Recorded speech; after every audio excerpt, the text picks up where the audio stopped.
let us see sources of water. Now we all have studied in earlier standards also that natural sources of water and man-made sources of water. First, let me read out natural sources of water. First is ocean, second sea, third is river, fourth is pond, and fifth is lake. And man-made sources of water, first is dam, well, tube well, step well, hand pump, canal. But above all, the main source of water is rain. Yes, all this is natural or man-made, but the main source of water will always remain rain. Let's go further. Let us see this picture of canal.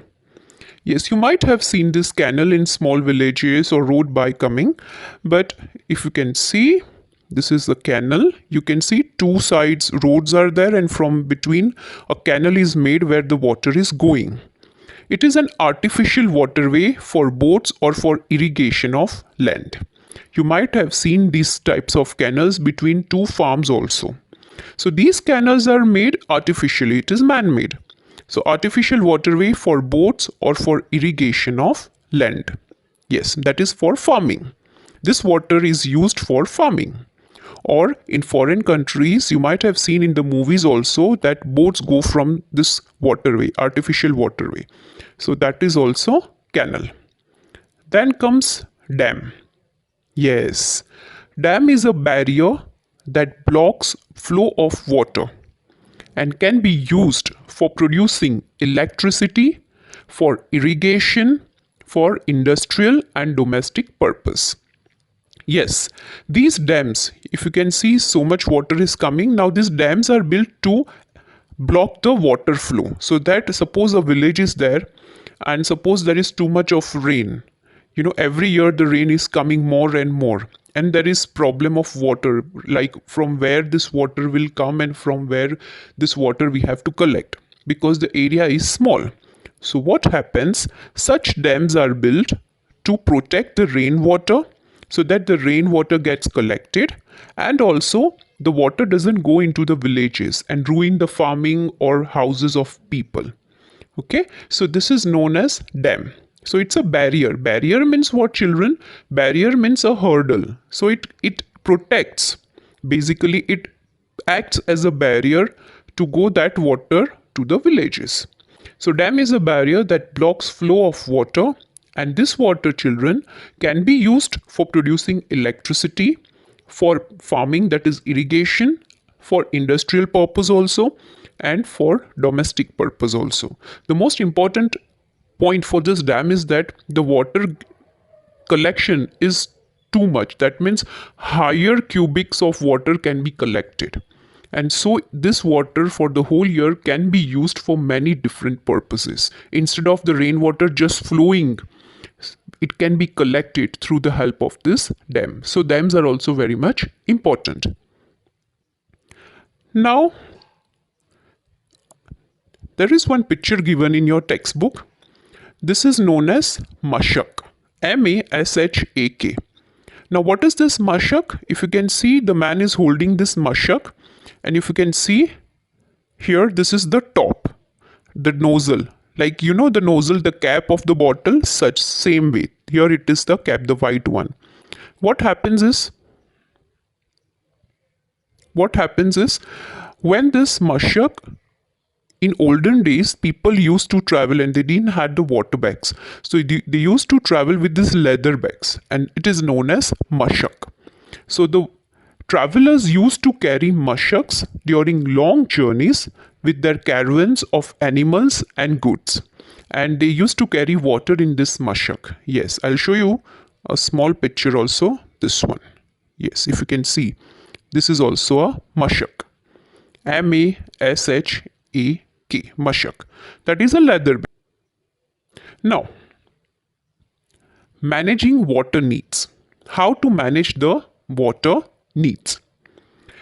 People living in cities get water from water in tanks supplied by the Jal Board. That is the government itself, the local government. For example, we are living in Visnagar.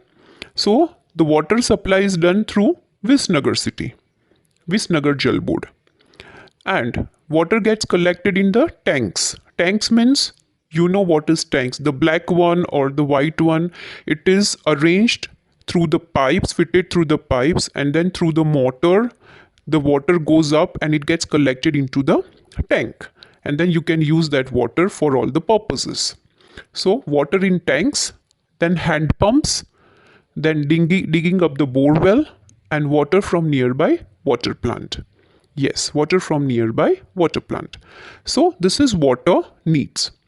Now let's go to the important point, rainwater harvesting. Now first of all, you know rainwater, but what is this harvesting? You might have heard harvesting word, to harvest in farming. To harvest means to grow, but here rainwater harvesting, let's see. The process of storing the rainwater for future use is known as rainwater harvesting. Yes, children, the process of storing the rainwater when the rain is coming, and such arrangement is done so that that rainwater gets collected and that rainwater can be used for the whole year for future use. Then it is known as rainwater harvesting. What is it known as? Rainwater harvesting. Now, if you can see in this picture, children, this is the roof. The rain is coming on the rooftop. Then there is a pipe given here. If you can see here, yes, a pipe is given here.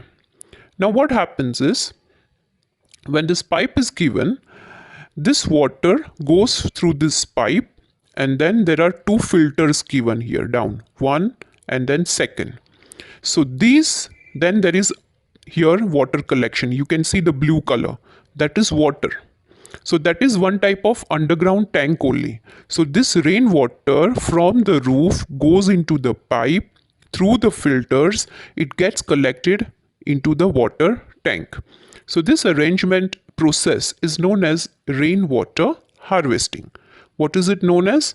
Rainwater harvesting. Yes. Now, to understand the importance of water, what is World Water Day? World Water Day is held annually on 22nd March as a means of focusing attention on the importance of water and its conservation. That means to make the importance of water, that water is important. Water is life. Just as food is life, water is also life. So to maintain its importance and not to waste the water, World Water Day is held, that is celebrated annually every year on 22nd of March. So that focus goes that we should protect water and we should do our part best not to waste the water and understand the importance of water and its conservation. Okay, so World Water Day every year, 22nd March. That is the most important point you have to remember here. Now let's see some important points about water conservation. Yes. First of all, turn off the tap while brushing the teeth. Yes, you can do that. Running water, wastage of water, and it goes into the gutters, right? So that is of no use. But instead, when you are brushing, you can just turn off the tap, and then when you want that water, you can just on the tap. It just takes few seconds. Then take shorter baths. So you can use the shower, but bucket is the best option because in shower some water gets wasted, okay, through the shower points, but bucket is the best option. Turn off the tap while applying soap while bathing. Turn off the tap after each use. Yes, after every use you should not forget to turn off the tap. Then don't flush the tissue papers or waste into your toilet. That is also once again the wastage because it creates a blockage in the pipe. Okay, and then again you have to clean it and wastage of water. Reuse water used in kitchen to water the plants. Suppose you are washing the vegetables and then after washing the vegetables, what you do? we all throw that water, but instead of that, the vegetables water is only mud only, nothing else is there. So instead we can use that water for watering the plants. See, the best way, that way also we can store so much of water. Next example I will give you, that you might be having aquaguard at your home or filters. Yes, now what happens is the filtered water is coming and your mother collects it for drinking purpose, okay, in the matka, and the rest of the pot, there is one pipe given, and from that pipe when you switch on, the bad water flows out. So that water also you can collect in the bucket and you can use that for washing.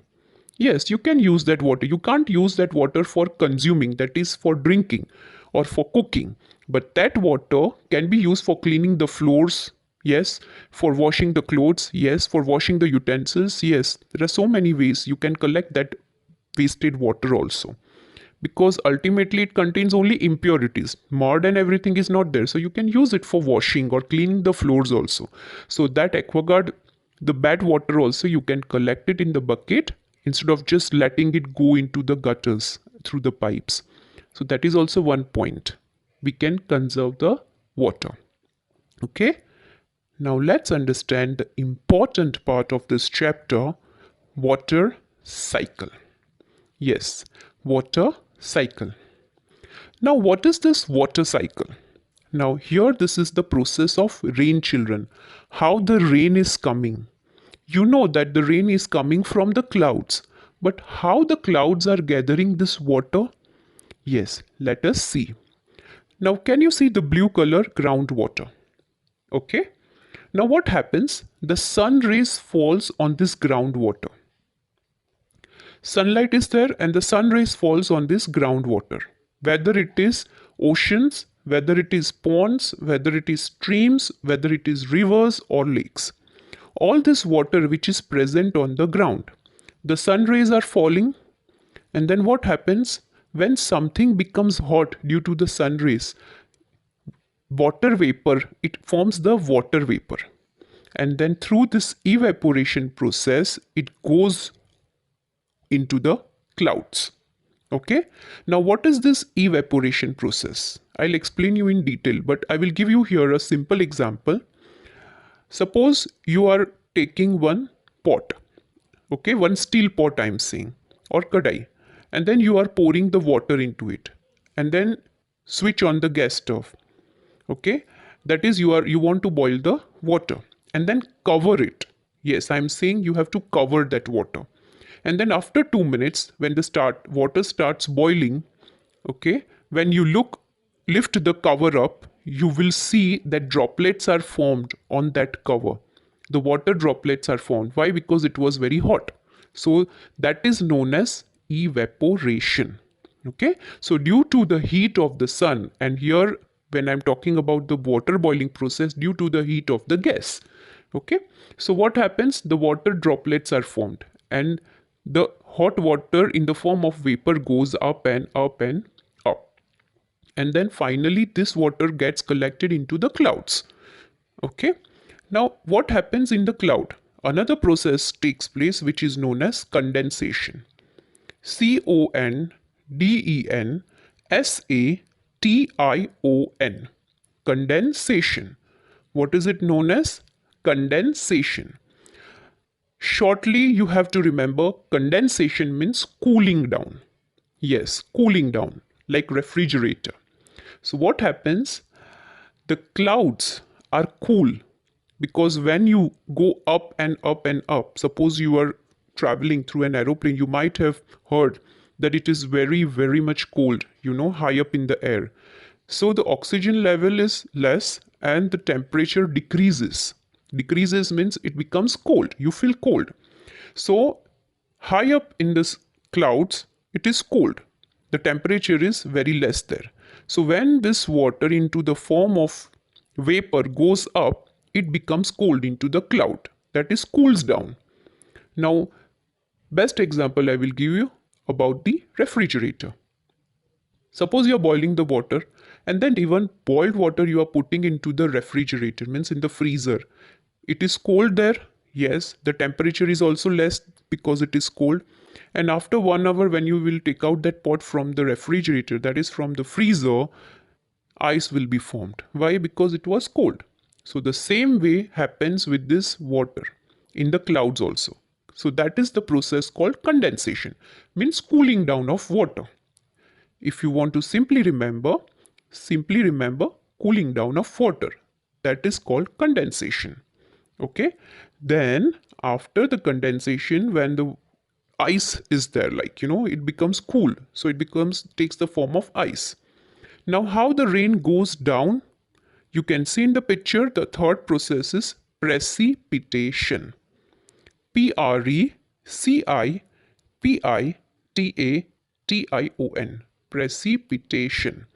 This process I'll explain you in my next slide. But I want to make sure you understand this process of rain, because this water cycle is very important. So, from the groundwater, due to the sunlight, evaporation process takes place, and it goes up into the sky in the form of water vapor. Condensation takes place, that is cooling down, and then precipitation takes place, and the water comes back to the ground in the form of rain. Now let's understand these terms. I will show you through the help of the picture. First of all, evaporation. Evaporation is when the sun heats up water in rivers or lakes or ocean and turns it into the vapor or steam. The water vapor or steam leaves the river, lake or ocean and goes into the air, as I've explained you earlier. Okay, then this is condensation. Can you see these droplets of water? I told you with the example of cover of the lid. Yes, the process by which water vapor in the air is changed into liquid water, that is known as condensation. Droplets. Precipitation. Now comes precipitation. Okay. Now here, it can be in the form of rain also. It can be in the form of snow also, that is snowfall. In foreign countries you might have seen, in India, Shimla, Srinagar, Jammu Kashmir, all those areas also, snowfall. Then sleet, that means snowfall only, but it is a little bit of hard form of sleet, or hail. Hail, hail. Now here, a form of water that falls to the earth's surface, that is known as precipitation. So three processes are very important: evaporation, condensation and precipitation. Now let's recap. The water warms up and begins to evaporate. Okay. Then water vapor rises. When the vapor cools down, it causes condensation, means cooling down. And then after cooling down, what happens? When the clouds are full with that water, cooled water, finally they blast. And finally rain begins to fall. This is called precipitation. Okay, so I hope you have understood this whole process of water cycle. So finally I'm giving you one picture. You have to draw this picture in your notebook. Water is very much precious, and please save water.